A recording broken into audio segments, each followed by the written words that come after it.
Salut à tous, on se retrouve pour une fast review, une présentation rapide en fait du nouveau codex Adeptus Mechanicus. Alors je vous rappelle le principe des fast review, c'est que on va le découvrir ensemble tout simplement. On va être en mode vidéo rapide. Pour tout ce qui est vidéo d'analyse, eh bien je vous laisserai aller voir les confrères et puis moi je vais simplement, toute simplicité, découvrir en même temps que vous ce codex. On y va!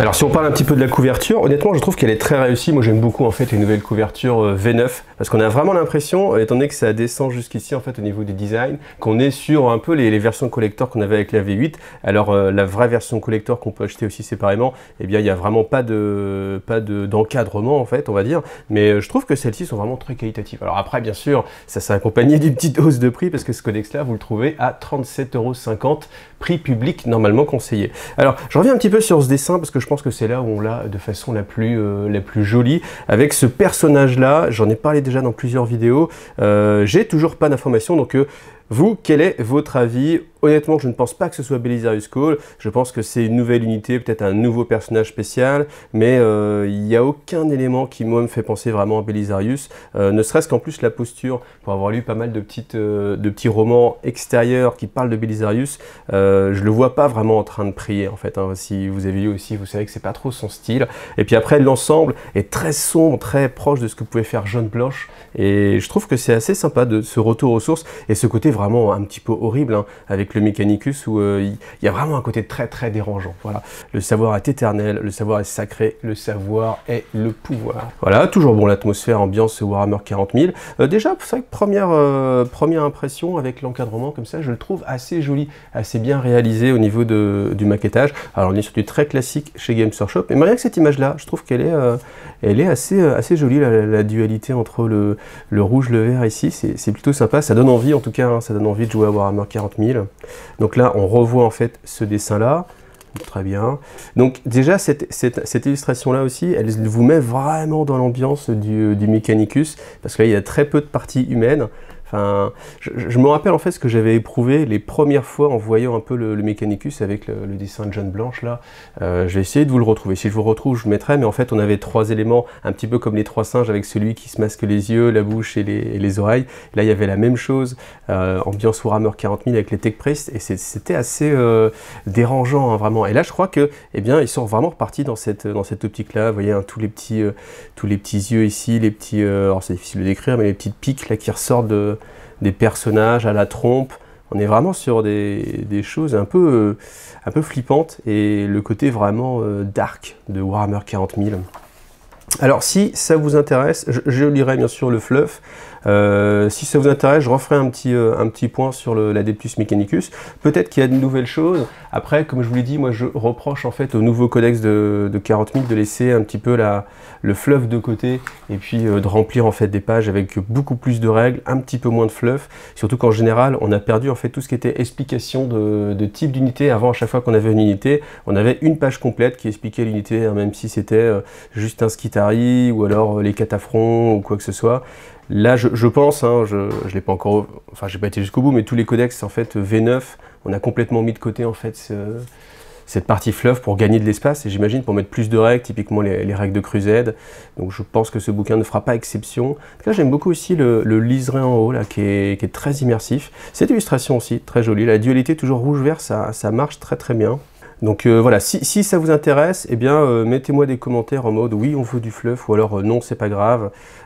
J'avoue que moi j'ai tendance à parler du fluff s'il évolue plutôt, si on reste sur quelque chose. Enfin vous voyez, si cette vidéo elle apporte rien par rapport à la précédente vidéo que j'ai déjà faite, je peux vous mettre le lien là, allez voir le lien ici, dernière vidéo sur le précédent codex Adeptus Mechanicus. Alors, vous voyez, s'il n'y a pas de nouveaux éléments de fluff, bon refaire une vidéo pour redire la même chose, ça ne m'intéresse pas franchement. Donc les légions Skitari avec les différentes armes, ça c'est assez sympathique. Toujours cette illustration là avec les Genestealers, je crois qu'on l'avait déjà vu. Je crois que ce n'est pas une nouvelle. Je crois même que je m'étais dit tiens, je suis curieux de voir ce que c'est que cette unité qui flotte. J'espère qu'elle sortira bientôt. Bon bah voilà, un rendez-vous dans une édition dans 3 ans, 3-4 ans. Ah ça c'est pas mal ça. J'aime bien, bon, en fait, vraiment, c'est ça, moi, qui me porte, en fait. J'avoue que si, alors, je sais pas encore combien il y a de pages uniquement sur le... Voilà, on a l'air d'être parti directement dans les règles. S'il y avait vraiment beaucoup plus d'éléments comme ceci, et que c'était vraiment plus un gros bouquin de campagne, fluff, j'avoue que je serais sans doute encore plus client. Parce que c'est vrai que ceci, en fait, ça projette, en fait, quand on voit, en fait, ces illustrations-là, ça nous fait voyager, en fait, dans le monde de 40 000. Et j'avoue que, franchement, c'est quelque chose que je regrette avec les autres codex, hein. Souvent aussi, quand il y a la réutilisation d'images, là, on est vraiment sur une nouvelle image. Je suis assez curieux de voir ce que c'est. Peut-être qu'ils n'en parlent pas du tout, mais c'est vrai que ça fait plaisir. Et vous imaginez cet élément de décor, là? Tout ça qui tient sur une sorte de colonne lumineuse, faites passer des LED à l'intérieur. Allez, c'est parti, qui se lance dans le projet? J'attends de voir. Mais en tout cas, si ça arrive, c'est un beau projet, hein. L'antique et l'ésotérique, donc là c'est vrai que c'est tout ce qui est dualité justement entre eh bien, le côté technologique et puis le côté savoir sacré qu'il faut respecter. La recherche, en fait, il y a toujours eu cette dualité dans l'Adeptus Mechanicus qui était une recherche en fait des STC, c'est-à-dire les schémas de construction standardisés, mais qui en fait n'est pas une recherche de nouveauté, mais qui est une recherche de la gloire passée, avec cette idée que de toute façon on ne pourra jamais mieux faire que ce qui s'est fait dans le passé, et qu'il n'y a aucune chance que...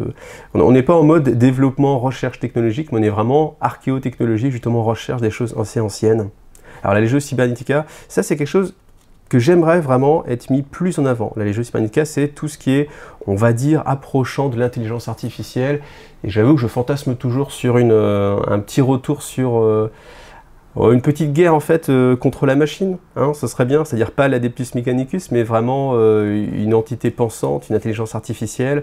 Parce que dans l'univers de Warhammer 40 000, l'humanité a failli être détruite justement par une guerre contre les machines. Et c'est pour ça que depuis, tout ce qui est intelligence artificielle est banni de l'Imperium. Et c'est vrai que bon, ça c'est un passage, hein, si vous êtes fan de Terminator, etc., quelque chose qui fait toujours assez bien rêver.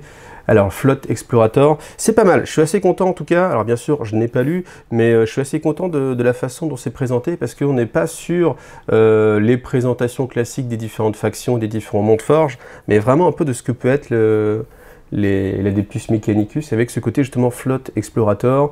Dans la poursuite des connaissances des secrets technologiques, les technoprêtres et leurs légions de serviteurs cyborgs lancent des flottes sanctifiées pour explorer les frontières de l'Imperium. Ces processions religieuses, chargées d'enquêter et de préserver, sont également des forces militaires capables d'anéantir les armées qui s'opposent à elles. Voilà, croisade d'explorateurs. Et là encore, des nouvelles illustrations. J'aime bien franchement tomber sur des illustrations que j'ai... Ça c'est superbe aussi, hein. Franchement, si j'avais vraiment beaucoup de temps, si j'étais concentré que sur Warhammer 40 000, ça c'est le genre de choses qui moi me ferait rêver. C'est-à-dire se lancer en fait sur un projet comme ça de réalisation de table. Vous voyez là cet élément là, comme ça, là, ce truc sur chenille avec des grands bidons de citernes et tout. Vraiment très sympa. Ça aussi là avec le crâne. Alors il a l'air plus grand qu'un crâne humain classique. Je pense qu'on a l'impression qu'il est un peu plus loin. Alors voilà, on va parler un peu des mondes forges. Il n'y a que ça sur Mars. Ah oui non, c'est la petite... Parce que je me dis, oula, il y a quand même pas mal de remplissage. Mais encore une fois, la mise en page est assez agréable. C'est vrai que parfois, certains codex, on a vraiment des gros blocs de texte qui ne facilitent pas la lecture. Là, c'est assez aéré. En plus, j'aime bien la reprise du dessin. C'est assez bien fait. Toujours avec la même frise. Voilà. Et puis...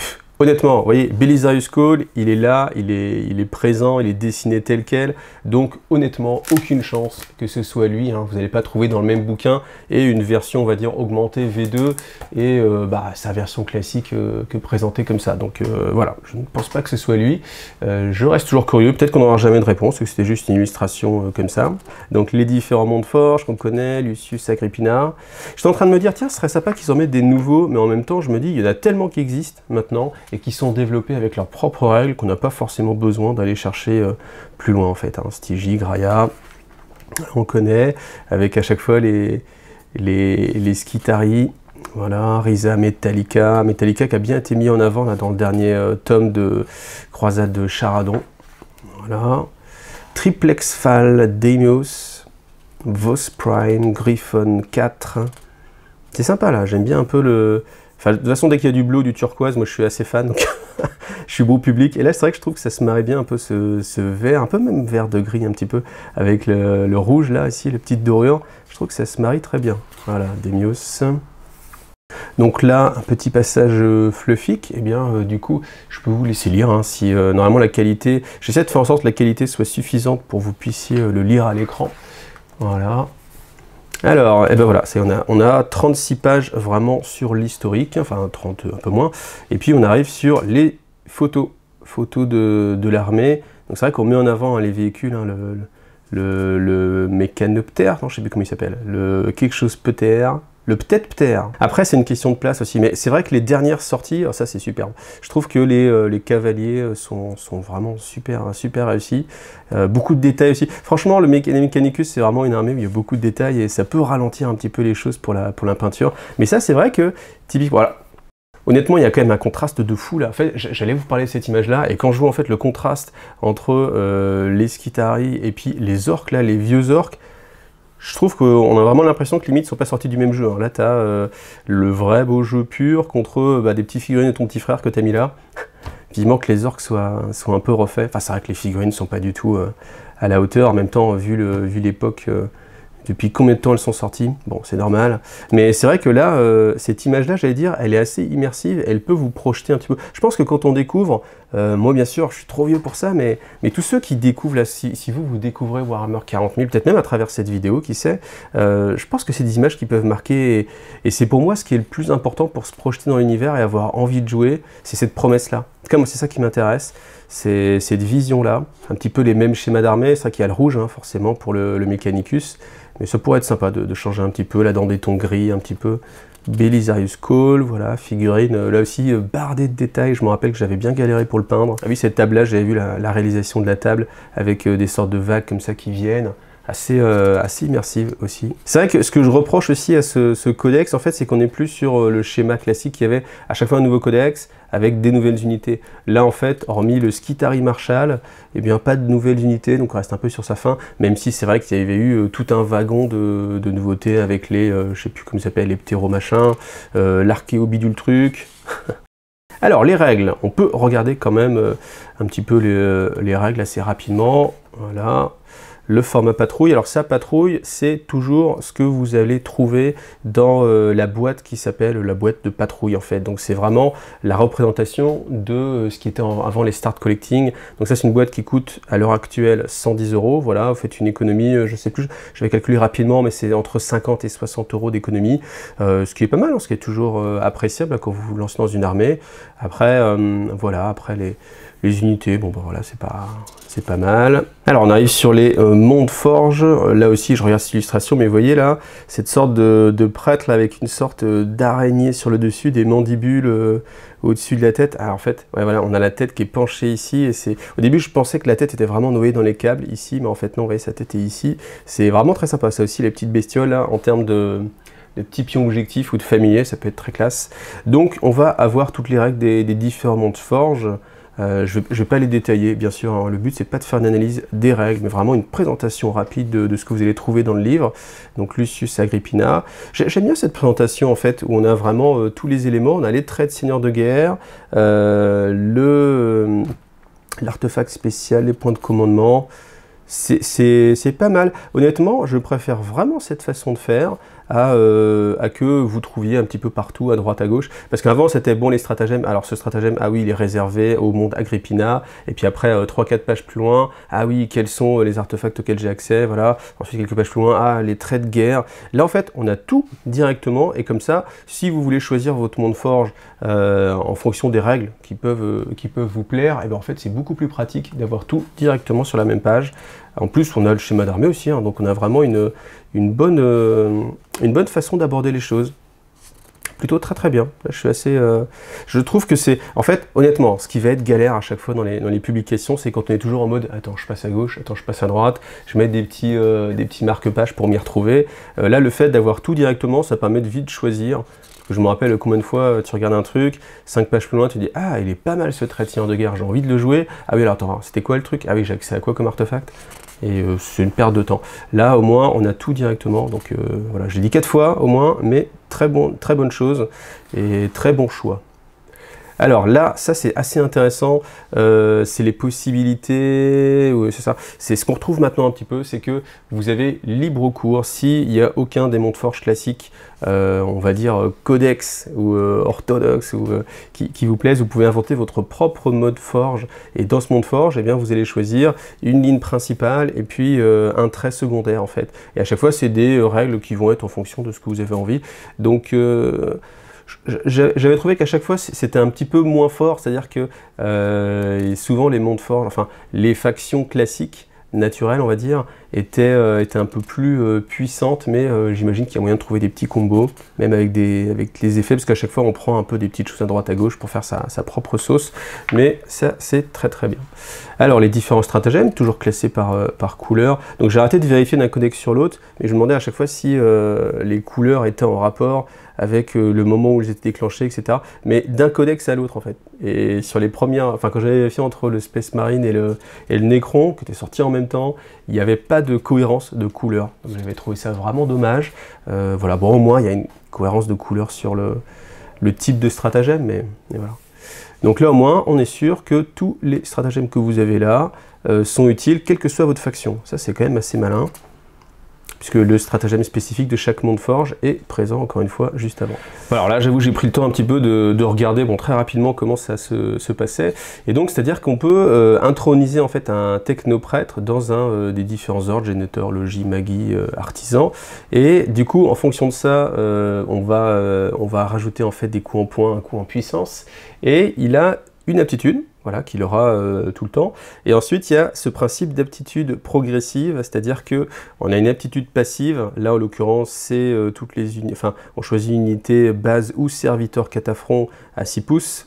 Et au début de votre prochaine phase de commandement, chaque fois qu'une figurine de l'unité choisie effectue une attaque de mêlée, un jet de touche non modifié de 6 blesse automatiquement la cible. Et après, le technoprêtre peut utiliser l'action de protocole avancé, et donc je vous décris comment ça se passe. Au début de prochaine phase de commandement, cette figurine peut commencer à effectuer cette action. Cette action est accomplie au début de votre prochaine phase de commandement. Une fois cette action accomplie, la partie initiale de l'aptitude progressive, donc ici, de cette figurine devient inactive, et à la place, sa partie avancée devient active. Et là, du coup, c'est toujours pareil, les serviteurs catafron ou les serviteurs monde forge, à 6 pouces de cette figurine, choisie au début de votre phase de commandement. Chaque fois qu'une figurine de l'unité choisie est censée perdre un point de vie, jetez un D6 sur un 6, elle ne le perd pas. Donc on a des capacités comme ça qui évoluent. Honnêtement, c'est cool, mais ça fait encore des choses en plus. Hein. Franchement, j'imagine ceux qui débutent dans... enfin, si vous débutez dans Warhammer 40 000, j'imagine la tonne de règles à se taper entre les traits de seigneur de guerre, les tactiques d'armée, les ordres saints, les stratagèmes, etc. En fait, ça, le jeu s'enrichit de plus en plus, mais du coup, ça vous focalise, en fait, ça devient vraiment compliqué. Vous voyez, quelqu'un comme moi qui joue vraiment à beaucoup de jeux, ça devient presque impossible, hein. Mais là où ça me rassure, c'est que je vois ceux qui jouent 40 000, ils ont aussi leur codex, hein, donc ils ont souvent leur codex sur la main. Je vois personne jouer sans les codex sous la main, ou au moins le petit rappel sur le portable, donc ça me rassure un petit peu. Donc les traits de seigneur de guerre, voilà, traits de seigneur de guerre Skitarii, bah ouais, parce qu'il y a des distinctions maintenant entre le technoprêtre et le Skitarii. Franchement, c'est assez poussé, hein. Je pense que...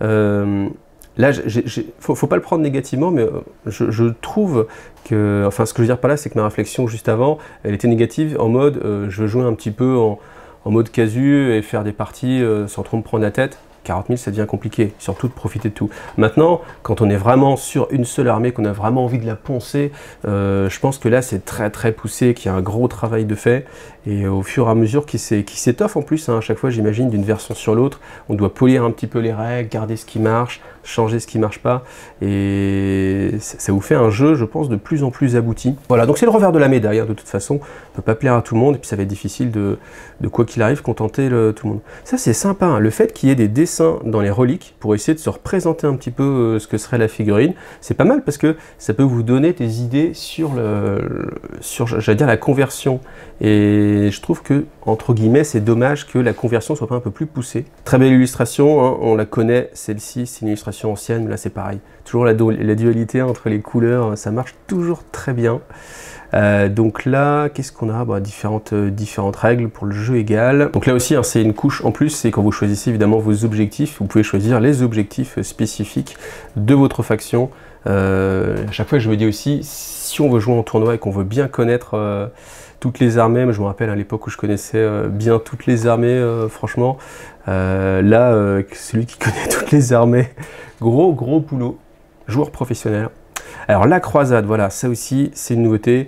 Vous connaissez mon avis si vous suivez la chaîne, les croisades, moi ça m'avait vendu du rêve quand ça avait été présenté avec la V9, au mode voilà, ça c'est pour les joueurs non compétitifs, c'est en mode vraiment votre armée va progresser, il va y avoir une histoire de raconter. Mais finalement pour l'avoir joué avec Guilain, ça alourdissait, c'est ça le mot en fait, ça alourdissait vraiment les parties, il y avait des choses à noter, d'autres objectifs en plus pour certaines unités. Et en fait j'ai été déçu parce que comment dire, si c'est le côté narratif qui plaît, on n'a pas forcément envie d'avoir trop de couches de règles en fait, parce que ce qui nous intéresse c'est plus de vivre une histoire. Et là je trouve qu'il y a trop de règles et c'est au détriment justement de la lecture d'histoire. Et quand on passe trop de temps à noter des choses en dehors du jeu plutôt qu'à vivre les choses dans la partie, eh bien je pense qu'on passe à côté de ce qu'on va appeler une partie immersive avec un côté narratif. Voilà. Donc on va passer les règles de croisade. Voilà, dites-moi si j'avais déjà posé la question, mais n'hésitez pas à mettre en commentaire si vous jouez beaucoup en mode croisade ou pas, si c'est quelque chose qui marche ou si voilà, c'est laissé un peu de côté, parce que c'est vrai que là aussi j'imagine si vraiment ça vous gêne pas, vous êtes en mode ma partie va durer toute l'après-midi, on a le temps, partie cup of tea j'appelle ça, c'est-à-dire on a le petit thé sur le côté, on n'est vraiment pas pressé par le temps, on va avoir le temps de noter pas mal de choses, de tout préparer, de faire une conversion pour la partie qu'on fera le mois prochain, parce que notre personnage a gagné un armement en plus, parce que là aussi hein, il y a une telle richesse, les trésors archéotechnologiques, donc tout ce qui va être pouvoir, enfin vous imaginez lire tout ça là, voilà. Et encore une fois, à chaque fois que je vois tout ça, je me dis vraiment bon courage à ceux qui font des analyses extrêmement poussées. Ne m'étonne pas que les vidéos durent des heures, mais enfin il y a tellement de choses à prendre en compte. Voilà, moi je vais me contenter de regarder l'image et de faire hey, elle est super cette image de mise en situation là, voilà.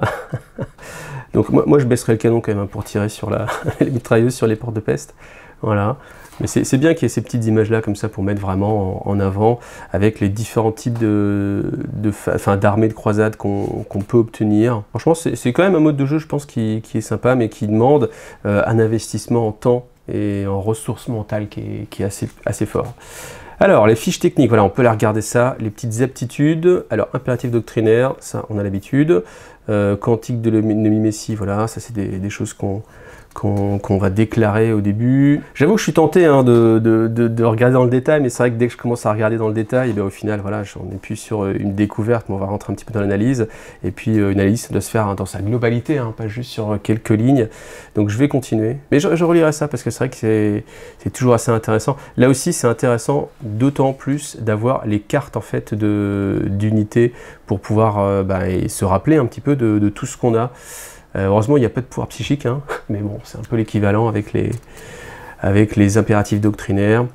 Alors, Belisarius Call, voilà. Vous voyez, maintenant, on doit se contenter de cette quinzaine de lignes ici pour s'approprier en fait un personnage ou une unité ou son historique, alors qu'avant, on avait vraiment une pleine page avec tout un descriptif, etc. Ça a marqué aussi hein, que maintenant, le calendrier a complètement disparu. Avant, on avait un calendrier, en fait, une sorte de frise chronologique sur 3 ou 4 pages en général, avec différents éléments qui représentaient ce qui se passait dans le monde de Warhammer 40 000. Là, vous voyez, tout ça, mais c'est mis de côté, alors qu'il y avait sur une seule page, s'il y avait, je sais pas, 20 petits blocs, ça voulait dire 20 petits éléments d'information différentes, vraiment très synthétisés, mais qui, si vous donniez la peine de fouiller, donnait vraiment des pistes sur l'historique. Là, j'ai l'impression que du coup, on met ça un petit peu plus de côté, peut-être pour que ce soit plus facile de ne pas avancer dans l'historique, hein, pour rester à une situation donnée. Voilà, donc je vous passe un petit peu les unités. Donc on a, voilà, techno-archéologue. Je regarde cette figurine d'ailleurs. Et d'où il vient lui? Je le connais pas. Techno-archéologue. Cette figurine-là, vous la connaissez? C'est pas le... Je suis en train de me dire, bah non, c'est pas le... Je ne la connais pas. Je ne sais pas d'où elle vient. Je crois pas qu'elle soit sortie. Franchement, dites-moi en commentaire. Si vous avez le lien, je suis vraiment preneur. Est-ce que je ne connais pas cette figurine? C'est clairement pas une conversion et elle me dit rien. Peut-être que je suis passé à côté d'un truc, mais non, le technologue, le techno-archéologue, je ne connais pas. En tout cas, je la trouve sympathique. Alors elle est chargée aussi, hein, vous voyez. Hein. On sent que c'est une nouvelle figurine parce qu'elle est tellement bardée de détails. Ah, je pense même qu'il avait voulu, le sculpteur, s'il avait voulu, il aurait fait des choses sur la capuche aussi. Mais bon, après, avec le Mechanicus, hein, c'est assez raccord, parce que le Maréchal Skitari, lui, on le connaît, ça c'est du très classique. Ça, c'est une très vieille figurine, Technogure. Voilà. Les choix de troupes, toujours les Rangers, les Skitari. Brescher Catafron Destructeur, ça c'est bien aussi, hein. Si vraiment on veut s'orienter en mode Cybernetica, on peut vraiment en mettre plein. Moi je suis content parce que j'en ai pas mal, hein. Moi c'est une armée que j'apprécie assez, hein, le Mechanicus. J'aime bien le côté machine comme ça. Ouh là là, les vieux servitors, évidemment, je les avais oubliés. Comme quoi il y a des progrès, hein, qui se font sur la technologie de... Non, franchement, quand on voit les arcos, enfin les électroprêtes, mais en fait c'est compliqué parce qu'à un moment donné on nous le met en anglais, le coup d'après c'est traduit, électroprète corpusari. Avant c'était Electropriest, donc moi je commence à essayer de faire du mieux avec mon accent, et puis voilà, on se fait avoir. Le côté, ça aussi j'aime bien ces unités là, les Sicarian infiltrateurs, bon les infiltrateurs sicariens. Franchement, hein, si dans le prochain codex, si pour la V10, il nous repasse en anglais, honnêtement, j'aurais le droit de me moquer. Par contre, la mise en page, vraiment très agréable en fait, assez aéré, je trouve ça vraiment agréable. Je trouve qu'il y a un bel effort, c'est un bel ouvrage, malgré tout. C'est pas juste un bouquin de règles, je trouve qu'il y a vraiment du travail d'effectuer. Alors, les Cerberus, Souffre Dog. Souffre Dog. C'est marrant parce que dog, enfin ouais, genre on peut le penser en mode chien, souffre dog, mais bon, enfin ouais, je ne sais pas, souffre dog. Bon, un petit coucou d'ailleurs à tous les traducteurs, si jamais il y en a qui regardent cette vidéo, je pense que vous devez bien vous amuser pour trouver tous les noms. Les stérilisateurs Pteraxis, c'est pas mal. Les vautours, c'est aussi une unité, en fait, j'avoue que bah, financièrement c'est une unité qui est pas donnée, je crois, et puis enfin, tu te dis à transporter, etc. En fait, je sais pas si pour vous c'est pareil, mais moi il y a quand même beaucoup de choix en fait sur les unités qui se portent aussi sur des contraintes, on va dire, genre ah ça va être galère ça va prendre de la place en vitrine. Ça, je sais pas si c'est si c'est quelque chose qui rentre en ligne de compte pour vous. Pour moi, ça peut rentrer en ligne de compte. Et puis vraiment l'espace que ça prend sur la table de jeu, etc. En fait, c'est pour ça que j'aime pas trop jouer les avions, parce que je trouve que ça prend vraiment beaucoup de place sur la surface de jeu. J'aime pas trop les... Même si évidemment, j'ai toujours été attiré par les grosses choses, les gros véhicules. Là, je trouve que ça... Parfois, c'est un petit peu embêtant, ne serait-ce que pour les placer, pour la jouabilité de l'unité. Les Dragoons historiens, c'est quand même une très belle armée, hein. Je pense l'Adeptus Mechanicus, avec tout ce qui est sorti maintenant, je pense qu'ils ont vraiment bien travaillé l'armée, et que c'est un peu à l'image de ce qui se fait sur les sorts de bataille, hein. Avant, il n'y avait pas beaucoup d'unités, ou même les chevaliers gris, hein. Je me rappelle quand j'ai commencé les chevaliers gris, il y avait trois boîtes, genre les Terminators, les chevaliers gris classiques, et puis le capitaine. Et puis sorti de là, enfin, ou le maître de... Comment il s'appelait d'ailleurs, je sais plus. Mais ouais, c'était très maigre, hein. Fallait le chercher chez Forge World pour avoir une unité qui change un petit peu avec le Dreadnought. Glisser Scorpius, Archéoptère, Transvector, voilà. Des noms assez évocateurs, hein, malgré tout, hein. Ça c'est pareil, il faut que je le monte, etc. Trop de travail, trop de choses à faire. Archéoptère, Fusilave. Voilà, bah, je vous laisse regarder en détail, hein, bien sûr, je vous l'ai dit encore, mais je me permets de vous le rappeler. Soit on fait toute une analyse complète, soit on la fait pas trop. Donc je la fais pas trop. Je vous laisse malgré tout regarder, comme ça si ça vous intéresse, vous avez tout le loisir de regarder la vidéo. En gros plan, voilà, on termine avec cette petite illustration qui est assez sympathique aussi. Voilà.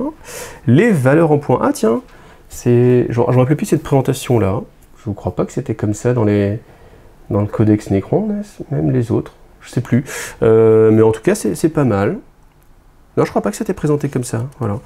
Et puis voilà, c'est assez clair. Ah, bah voilà une belle illustration à l'ancienne. Ça c'est vieux ça, hein. Ça marrant, on reconnaît tout de suite, hein, le style. Très... Ouais, c'est ça, là, vous voyez, là, ouais, c'est cette sorte de cathédrale qui ressemble à un vaisseau avec des chenilles, mais quand est-ce qu'on nous le ressort, bon sang? Vivement la sortie d'Epic, hein. Mais en tout cas, ouais, c'est vraiment l'imagerie. Moi, j'ai été bercé dans cette imagerie-là, hein, quand j'ai commencé 40 000. Donc voilà, bah écoutez, on va pas faire durer la vidéo beaucoup plus longtemps, voilà. Et puis le petit cadeau de la fin pour les premiers, les abonnés d'IGTV qui sont à fond au taquet, qui ont regardé la vidéo jusqu'au bout, jusqu'à ce moment-là, eh bien, premier arrivé, premier servi. Voici mon petit cadeau, je vous laisse mon code, parce que moi je l'utiliserai pas. Voilà, et bien écoutez, merci à vous d'avoir vu cette vidéo, j'espère que ça a été intéressant pour vous, d'avoir une vision comme ça assez rapide du codex. Rendez-vous bientôt pour justement du fluff en rapport avec Belisarius Call, et puis bah, si vous appréciez mon travail, rappelez-vous, un petit like, ça fait plaisir. Un petit abonnement, ça fait encore plus plaisir, et un petit coup de tip, ça fait encore plus avancer les choses. Merci à vous tous, et bonne journée.